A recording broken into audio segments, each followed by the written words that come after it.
can tell everybody. Yeah, you can tell everybody. Go ahead and tell everybody. I'm the man, I'm the man, I'm the man. Yes, I am, yes, I am, yes, I am. I'm the man, I'm the man, I'm the man. I believe every lie that I ever All right, back here on the Flashback, time to get right into it. MVP discussions.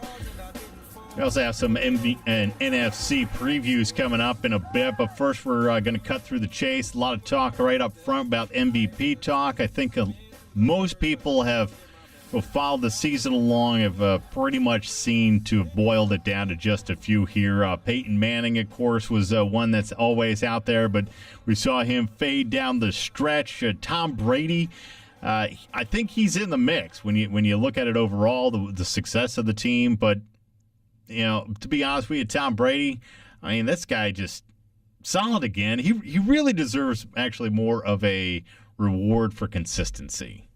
Now, do we have a time span MVP award that we could give him somehow before the Hall of Fame, of course?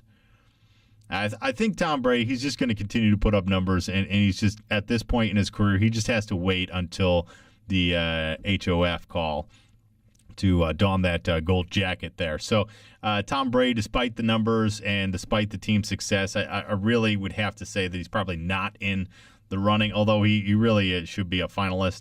But I think when you realistically want to make an argument for some players, I mentioned earlier Pittsburgh had some great players. Roethlisberger, not tremendous numbers or in terms of in comparison to the rest of the league, but new record highs for the franchise, and obviously he's the one who's got to throw the ball, so he's been doing well in that department, and I think a lot of that obviously had to do with Le'Veon Bell.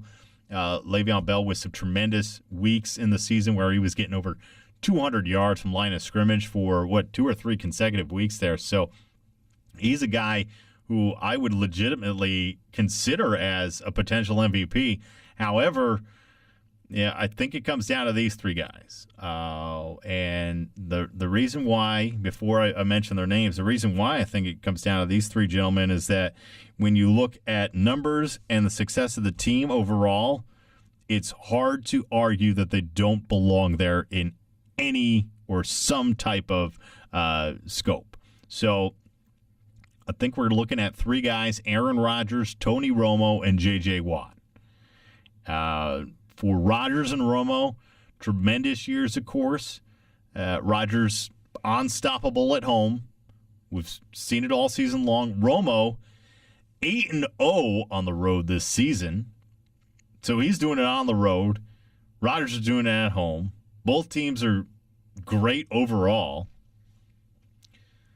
And statistically, both of them just do everything you can do. They really have. Romo has brought the interceptions down. Obviously, the help of Murray offers that up. Being able to throw the ball up to Bryant, relieve some pressure on some of the secondary receivers, the Beasleys and the other gentleman in there, Witten. Not where he used to be, so having Bryant there certainly helps. I would have liked to see a little bit more focus on Witten through the season, but that being said, great numbers again for Romo. He really did have great numbers, and he's winning. And you can't deny 8-0 on the road. I don't believe anybody else went undefeated on the road. Pretty sure about that. Let me do a quick check. There is a team or two that didn't win a single game on the road. But nobody went undefeated. They're Jacksonville and Oakland. They didn't win on the road all season. But yeah, best record, undefeated on the road. And nobody was even close. 5-3, I think, is the next best record on the road of any team in the NFL. Now, of course, Dallas is going to have a little bit of a home stretch here, which is nice. But if they have to play Seattle, and that's something that is a reality, they won there earlier in the season, so it's going to be important.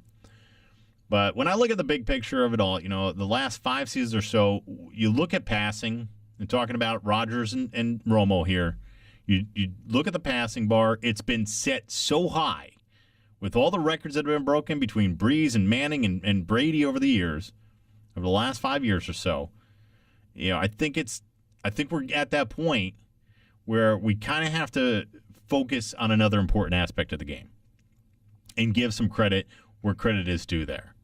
Because let's look at it. Statistically, they had tremendous numbers, Rodgers and Romo, but they didn't break any records. They led their team to some really good wins and put them in good positions in the playoffs, and they deserve to be in the MVP talk. But they didn't break any records. There weren't any. They led their team to the division titles. Well, one guy who did break records, though, was J.J. Watt. And this guy did just about everything possible to get his team as close to clinching that wild card berth as possible. 20 or more sacks in 2 seasons, first time ever. He's like the first player to score defensive touchdowns on a fumble recovery, an interception. Had a few touchdowns on the offensive side receiving the ball. And they just started, obviously the sacks haven't been kept for forever. 1982, I believe, was the first season of the sack being recorded. And, 20 and a half this year. But in 2 different seasons to have over 20. First guy ever to do that. And then you look at the batted balls. You look at the amount of effort he did with the fumble recoveries and the turnovers. I mean, the guy was just unbelievable. So let's change the pace up a little bit. Like I said, imagine if Houston didn't waste money on a Ryan Fitzpatrick. Say they went for someone with a little bit more consistency. Maybe a Kyle Orton. I think Kyle Orton could have led this team to the playoffs. And Orton had a good defensive Buffalo, but just that J.J. Watt difference, they could have been there. So I think J.J. deserves the MVP. We haven't had a winner on the defensive side since Lawrence Taylor back in '86. Not sure if it's going to happen again, but if it is going to happen, I think this is the year where we see that happen. So I'm rooting for J.J. Watt. I think Romo and Rodgers certainly have some arguments to be in the race there and the discussion, but come on, it's time to give it up to the defensive side. Those guys are working hard too, all right? That's my argument on it. All right, that's going to wrap up hour number 2. NFC previews and quick hits still to come. Arizona, Carolina, Detroit, Dallas, all coming up this weekend. We're going to take a look at those games a little bit closer on, and we also have the quick hits, of course. So stick with us. I'm Radio Hondo. This is the Flashback. I'm the man, I'm the man, I'm the man. I believe every lie that I ever told. Paid for every heart that I ever stole. I played my cards and I didn't fold. Well, it ain't